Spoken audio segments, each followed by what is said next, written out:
والسلام على سيد المرسلين وعلى آله وصحبه أجمعين. سبحانك لا علم لنا إلا ما علمتنا إنك أنت العليم الحكيم. سبحانك لا فهم لنا إلا ما فهمتنا إنك أنت الجواد الكريم. قل ربي زدني علما.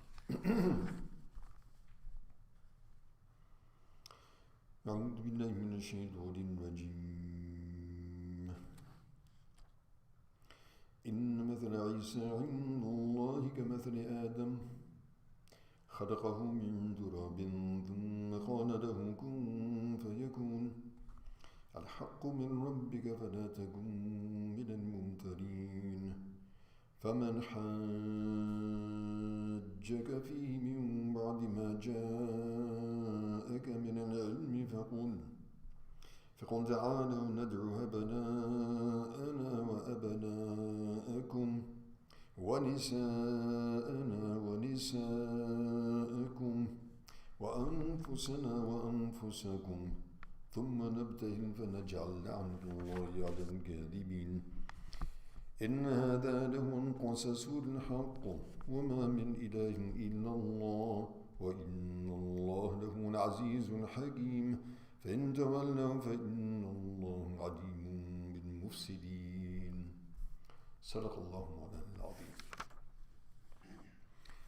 So continuing with the narrative of Sayyidina Isa alayhi salam, and now addressing the event which took place during the advent of the delegation which arrived from Najran, delegation of the Christian Arabs. This was probably somewhere in the year of 9th Hijri. And Nabi alayhi salatu wasalam had actually sent to them, inviting them to Islam, and had sent various of the Sahaba also inviting them to Islam and judging among them.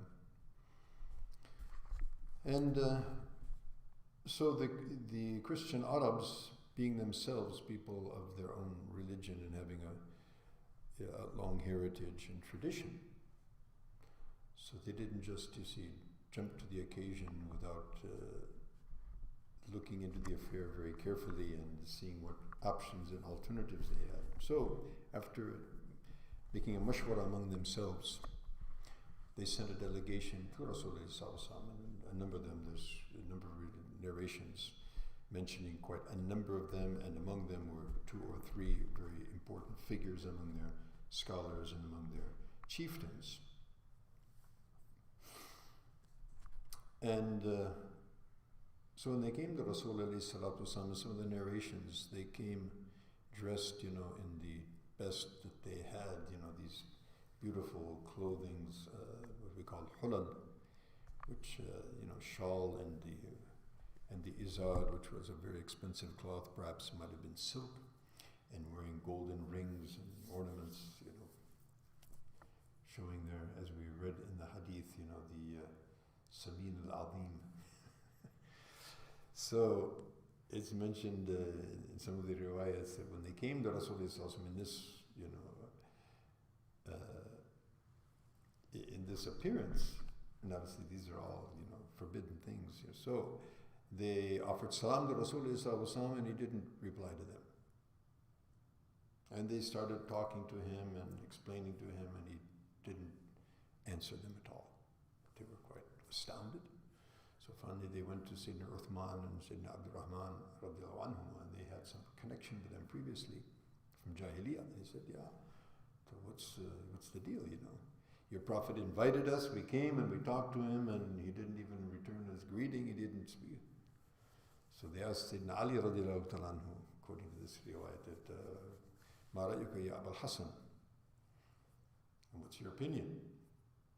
He says, my opinion is you take off these haughty, gaudy clothes and put on the clothes of the traveler and someone who's humble, and present yourselves in your case. And so they did so, and then Nabi Sallallahu Alaihi Wasallam returned the salam and also discussed with them. And there was a long debate. And in that debate, of course, as we talked about earlier, the wrong and the very sort of skewed beliefs of the Christians, they presented these things. And of course, Nabi Sallallahu Alaihi Wasallam didn't accept that, and moreover replied to them what was true. And anyway, so ultimately this was revealed to them. This was revealed to Rasulullah sallallahu alaihi wasallam when they asked, "What's your opinion about Isa alayhi salam?" So Allah subhanahu wa ta'ala revealed this, "Inna mathala Isa indallahi kamathali Adam," as we mentioned yesterday, that the example of Sayyidina Isa with Allah subhanahu wa ta'ala is like the example of Adam. If you say, who's his father? If Allah is not his father, then who is? Okay? Who was the father of Adam alayhi salam? Nobody says Allah was his father. He created him with his iradat, with his order. So the example of Isa alayhi salam is much the same as Sayyidina Adam. In fact, Adam is even more astounding because no father and no mother as well. Allah subhanahu wa ta'ala says, خَلَقَهُ مِن تُرَابٍ ثُمَّ قَالَ لَهُ كُن فَيَكُونُ. He created him from dirt and then said, be, and he is. الْحَقُّ مِن رَبِّكَ. And the truth is from your Lord, so don't be among those doubters. So they were not ready to accept that. And in any case, Allah subhanahu wa ta'ala gave a further order to Nabi alayhi salatu wasalam, فَمَنْ حَاجَكَ فِي مِنْ بَعْدِ مَا جَاءَكَ مِنَ الْعِلْمِ. So whoever argues with you about this issue after the proper knowledge and understanding has come from your Lord, so فَقُلْ تَعَالُوا نَدْعُ أَبْنَاءَنَا وَأَبْنَاءَكُمْ إِلَى آخِرِهِ. So call your sons, call your ladies, and you yourselves come, and we will have a mubahala. Mubahala actually means that we will pray to Allah that, oh Allah, destroy the liars. Send your la'nat, send your curse upon the liars. So this was the reply that came from Allah subhanahu wa ta'ala to Rasulullah to give to the delegation of Najran. So now they're faced with this, you know. So they, being intelligent individuals and having knowledge, so they said, okay, wait a minute, let's not jump the gun here, you know. Let's think about this and we'll discuss this among ourselves. So they went back and Sharahabil, who was probably the most authoritative among them, he says, look, you know, if the entire valley of our people, the beginning and the end of them, they all get together, they all, you know, agree with what I have to say. And this is what I have to say, that if this person is a king, then we should be the first to reject him. And if he's a prophet, and we actually enter into this, you know, cursing, you know, construct, then there won't be a single hair and there won't be a single fingernail which will remain among our people. In other words, it'll be the end of us totally. So we better not, you know, enter into such a proposition. Moreover, we see that he's a very just individual, so okay, let's just go along with it and let him decide whatever he wants to decide for us, and we will surrender to his authority. We're not accepting his religion at this point, but we'll accept his authority. So they went back to Rasulullah and said, okay, fine.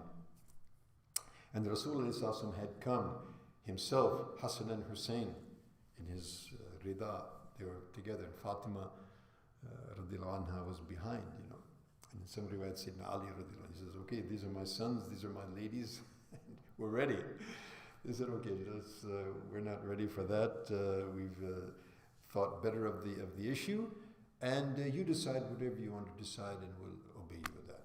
And so Nabi Sallallahu decided that they will pay 2,000 cloths, because actually cloth was what the people of Yemen were famous for. And it was a necessity of the Muhajirin and Ansar there in Medina. So they had a truce that the jizya that they were to pay would be from cloth, and that would be better for them. And they said, okay, send us also someone to decide among us, because there was also having disputes, and they saw that these are very just people. So send someone who's going to judge, you know, in these issues and help us out in this as well. So Rasulullah, and they said, we don't want except someone who's very trustworthy. He said, okay, I will send you al-amin, ahaq al-amin. I will send you the most and best of the trustworthiest. Sayyidina Umar said, when he heard this, he said, oh, I never wanted to be an Amir except for this day, you know, because Nabi Sallallahu gave this testimony. So everybody was hoping that they would get that opportunity to be that one which Nabi mentioned he's an Ameen, which is a testimony from Rasulullah of his position. So in the morning, the next day in the morning, so he called Sayyidina Abu Ubaidah ibn al-Jarrah radiallahu ta'ala anhu and said, I'm sending you this individual, and he's Ameen, Haqq al-Ameen. And Nabi Sallallahu has mentioned, لِكُلِّ أُمَّةٍ Ameen, for every ummah there is a very trustworthy one.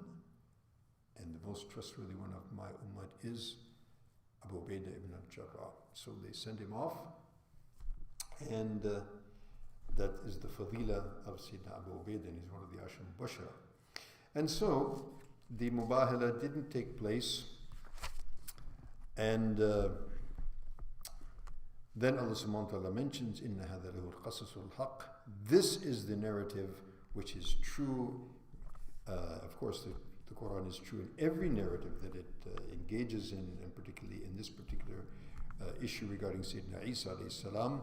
وَمَا مِنْ إِلَهٍ إِلَّا اللَّهِ, and there is no ilah except Allah. Of course, refuting the belief of the Christians.